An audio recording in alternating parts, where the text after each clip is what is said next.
అశ్వ సంవత్సరంలో కైలాస యాత్ర Shri Gayatri tours and travels 8977349696. మంత్రిగా బాధ్యతలు చేపట్టారు తారిక్ రెహమాన్. తారిక్ రెహమాన్కు ప్రధాని నరేంద్ర మోదీ శుభాకాంక్షలు తెలిపారు. ఢాకాలో తారిక్ రెహమాన్ ప్రమాణ స్వీకార కార్యక్రమానికి భారత ప్రభుత్వ ప్రతినిధిగా లోక్సభ స్పీకర్ ఓం బిర్లా హాజరయ్యారు. షేక్ హసీనా రాజీనామా తర్వాత బంగ్లాదేశ్లో కొత్త ప్రభుత్వం కొలువుదీరింది. బంగ్లాదేశ్ కొత్త ప్రధానికి నరేంద్ర మోదీ లేఖ రాశారు. తారిక్ రెహమాన్కు భారత్ రావాల్సిందిగా ఆహ్వానం పలికారు. కుటుంబ సభ్యులతో ఇండియాకు రావాలని పిలుపునిచ్చారు. మరోవైపు భారత్లోనే ఆశ్రయం పొందుతున్నారు మాజీ ప్రధాని షేక్ హసీనా. షేక్ హసీనాను అప్పగించాలంటూ రెహమాన్ కోరుతూ ఉన్నారు. హసీనాకు చట్ట ప్రకారం శిక్ష పడాలని రెహమాన్ డిమాండ్ చేస్తున్నటువంటి పరిస్థితి ఉంది. దీనిపై మరిన్ని అప్డేట్స్ మా కరెస్పాండెంట్ వెంకట్ అందిస్తారు. వెంకట్, భారత్ అలాగే బంగ్లాదేశ్ మధ్య స్నేహపూర్వక సంబంధం ఉంటుందా కొత్త ప్రభుత్వం కొలువుదీరిందన తర్వాత అనేటువంటి ఒక సందేహం ఉన్నటువంటి నేపథ్యంలో లేఖ రాయడం, అక్కడ ప్రభుత్వం కొలువుదీరేటువంటి సమయంలో స్పీకర్ ఓం బిర్లా హాజరవ్వడం, కుటుంబంతో సహా మీరు భారత్కు రావాలని ప్రధాని మోదీ ఇన్వైట్ చేయడం ఏంటి, ఎలా చూడాలంటారు? స్నేహపూర్వక వాతావరణమైనటువంటి పరిణామం ఉంటుందా, లేకపోతే షేక్ హసీనా మధ్యలో ఉంది కాబట్టి వాడివేడిగానే పరిస్థితులు ఉండేటువంటి ఛాన్సెస్ ఉన్నాయంటారు?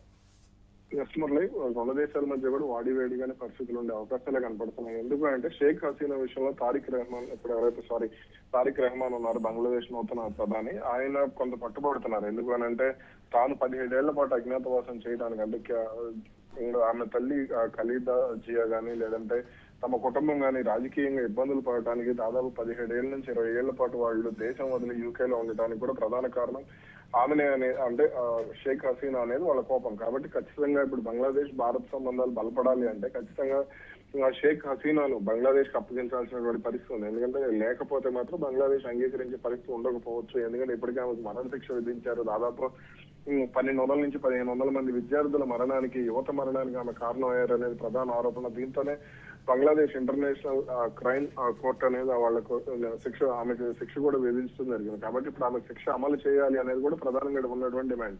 అయితే బంగ్లాదేశ్ భారత్ సంబంధాలు షేక్ హసీనా ప్రధానిగా ఉన్న సమయంలో బలపడినటువంటి నేపథ్యంలో, అదేవిధంగా రాజకీయంగా కూడా, అంటే ఒకవైపు పాకిస్తాన్ తో ఉన్నటువంటి విభేదాల సమయంలో షేక్ హసీనా భారత్ కు అండగా నిలబడటంతో కొంత షేక్ హసీనాను భారత ప్రభుత్వం అటు అప్పగించే అవకాశం కూడా ఉండకపోవచ్చు అనేది కూడా వినపడుతుంది. అయితే ఇక్కడ ప్రధానమంత్రి నరేంద్ర మోడీ షేక్ హసీనాను అప్పగించకుండానే బంగ్లాదేశ్ తో రాజీ కోసమే ప్రయత్నం, అంటే బంగ్లాదేశ్ ప్రధానిని దగ్గర చేసుకునే ప్రయత్నం చేస్తున్నారు. షేక్ హసీనాను ఒక రకంగా భారత ప్రభుత్వం కాపాడే ప్రయత్నం చేస్తుందనే అభిప్రాయాలు కూడా కొంత వ్యక్తమవుతున్నటువంటి పరిస్థితి ఉంది. ఎందుకంటే ఇక్కడ తప్పలేదు.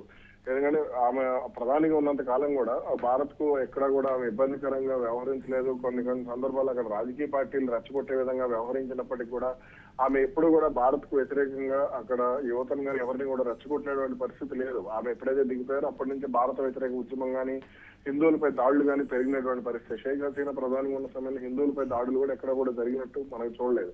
కాబట్టి ఇప్పుడు షేక్ హసీనాను భారత్ అయితే ఖచ్చితంగా అప్పగించే అవకాశం అయితే ఉండదు.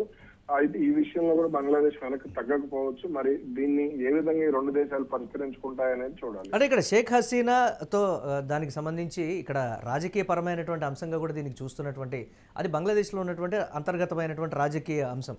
కానీ బంగ్లాదేశ్తో ఇతర పరిణామాలు కావచ్చు, ఇతర సత్సంబంధాలు కావచ్చు యథావిధిగా నెలకొంటాయా అనేటువంటి పరిస్థితి. సపోజ్ ఒక ఎగ్జాంపుల్ మనం క్రికెట్నే చూస్తే దానికి సంబంధించి కూడా ఒకంత కొలిక్కొచ్చేటువంటి పరిస్థితి ఉందా? గత కొన్ని రోజులుగా ఉండేది ఏంటి అంటే 2031లో బంగ్లాదేశ్తో పాటు మనం వరల్డ్ కప్ పంచుకోవాల్సినటువంటి పరిస్థితి ఉంటుంది. వేదికలు కూడా దీనికి సంబంధించి అప్పుడే విధంగా ఉంటుంది, లేకపోతే మొత్తం కూడా అదే విధంగా ఉంటుందా? అప్పటికి కుదుట పడతాయా, లేకపోతే మరింత క్లిష్టంగా మారతాయా? వేదికలను కూడా మార్చాలనేటువంటి ఆలోచన, ఇలాంటి చాలా రకాలైనటువంటి అంశాలు ఉన్నాయి కదా రాజకీయపరమైనటువంటి, ఒకటే కాకుండా. వీటిని ఎలా చూడాలంటారు?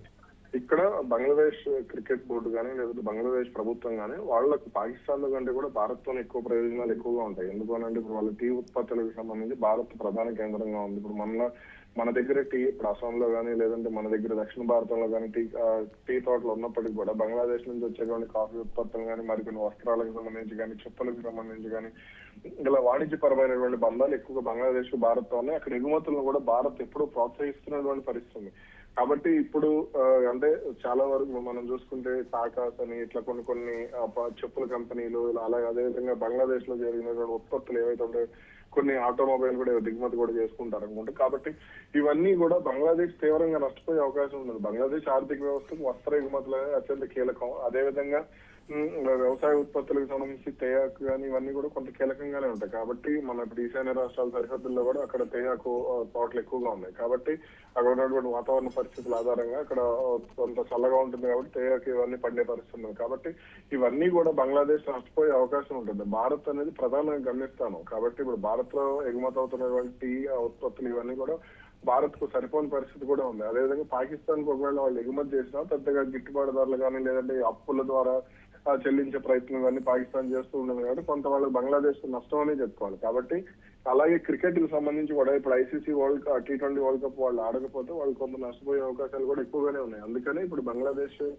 భారత్ తో రాజీ కోసం ప్రయత్నాలు చేస్తూ ఉండొచ్చు. కాకపోతే ఇక్కడ షేక్ హసీనా విషయంలోనే సందిగ్ధత లేదంటే చిక్కుముడి అనేది కొనసాగే అవకాశాలు కనపడుతున్నాయి. ఎస్, అంటే పాకిస్తాన్ అలాగే చైనాతో సంప్రదింపులు కావచ్చు లేకపోతే ఇతరత్ర కావచ్చు, వాటి చెప్పుడు మాటలు విని భారత్తో వైరి బంధాన్ని కూడా కొనసాగిస్తున్నటువంటి పరిస్థితి ఉంది. మరి కొత్త ప్రభుత్వమైనా ఆ దిశగా సానుకూలంగా ఉంటుందా, లేకపోతే అసలు విషయాన్ని గ్రహించి భారతే అసలైనటువంటి మిత్రదేశంగా ఉండేటువంటి పరిస్థితి ఉంటుందా? చికెన్ నెక్ విషయంలో కూడా బంగ్లాదేశ్ భుజంపై తుపాకీ గురిపెట్టినటువంటి పరిస్థితులు కూడా ఉన్నాయి కదా, వీటిని ఎలా చూడాలంటారు? సద్దుమణుగుతాయంటారా?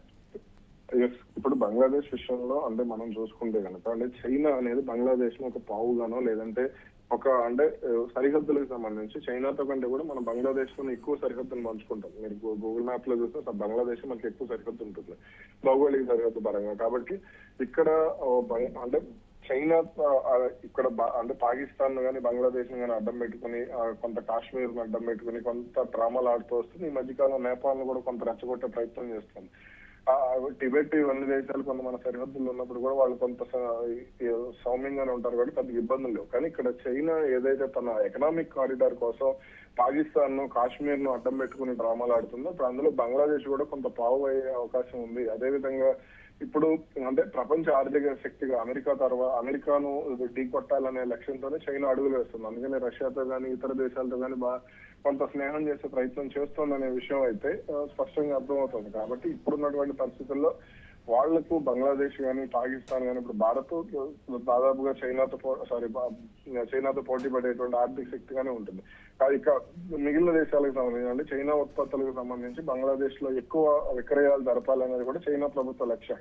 అదేవిధంగా పాకిస్తాన్ లో ఇప్పటికే వాళ్ళు ఎక్కువ ఉత్పత్తులు అమ్ముతున్నారు. ఆయుధ ఉత్పత్తులకు సంబంధించి కూడా బంగ్లాదేశ్ లో ఎక్కువ అమ్మాలి అనేది కూడా కొంత చైనా లక్ష్యంగా కనపడుతుంది. కాబట్టి ఇక్కడ చైనాను కూడా బంగ్లాదేశ్ కొంత రచ్చగొట్టే ప్రయత్నం చేస్తుంది. ఇక అంటే భారత ప్రభుత్వానికి చైనా అంటే బంగ్లాదేశ్ తో ఉన్నటువంటి ఇబ్బందుల కంటే కూడా మిగిలిన అంశాల్లోనే కొంత అంటే చైనా సృష్టించేటువంటి ఇబ్బందులు ఎక్కువగా ఉన్నాయి. Right, thanks for updates Venkat. ఇక బంగ్లాదేశ్ నూతన ప్రధానమంత్రిగా బాధ్యతలు చేపట్టారు తారిక్ రహమాన్. ఇక ప్రధాని నరేంద్ర మోదీ తారిక్ రహమాన్కు శుభాకాంక్షలు తెలిపారు. ఢాకాలో తారిక్ రహమాన్ ప్రమాణ స్వీకార కార్యక్రమానికి భారత ప్రభుత్వ ప్రతినిధిగా లోక్సభ స్పీకర్ ఓం బిర్లా హాజరైనటువంటి పరిస్థితి అయితే ఉంది. షేక్ హసీనా రాజీనామా తర్వాత బంగ్లాదేశ్లో కొత్త ప్రభుత్వం కొలువుదీరింది. బంగ్లాదేశ్ కొత్త ప్రధానికి నరేంద్ర మోదీ లేఖ రాశారు. తారిక్ రహమాన్కు భారత్కు రావాల్సిందిగా ఆహ్వానం పలుకుతూ ఆ లేఖ యొక్క సందేశం కుటుంబ సభ్యులతో ఇండియాకు రావాలని కూడా పిలుపునిచ్చినటువంటి పరిస్థితి. మరోవైపు భారత్లోనే షేక్ హసీనా మాజీ ప్రధానిగా ఉన్నటువంటిది పరిస్థితి, ఆమె ఆశ్రయం పొందుతూ ఉన్నారు. ఇక షేక్ హసీనాను అప్పగించాలంటూ కూడా తారిక్ రహమాన్ కోరుతున్నారు. షేక్ హసీనాకు చట్ట ప్రకారం శిక్ష పడాలని కూడా రెహమాన్ డిమాండ్ చేస్తున్నటువంటి పరిస్థితి ఉంది. చూడాలి ఏ విధంగా రాజకీయ పరిణామాలు ఇరు దేశాల మధ్య ఉండబోతున్నాయని.